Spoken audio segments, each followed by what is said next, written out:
Who's a good candidate for a thigh lift? Well, short of it is whoever is not happy with the appearance of their inner thighs, if they feel that they have too much skin or too much fat in that area. There are three main procedures that we use for the thigh.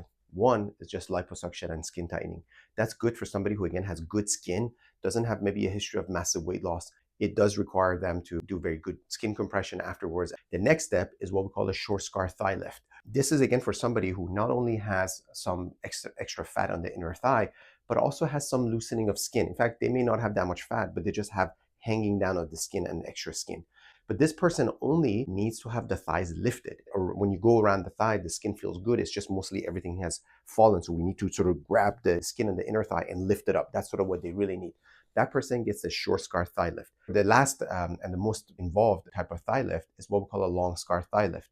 And this is the better choice for a lot of patients who've had massive weight loss.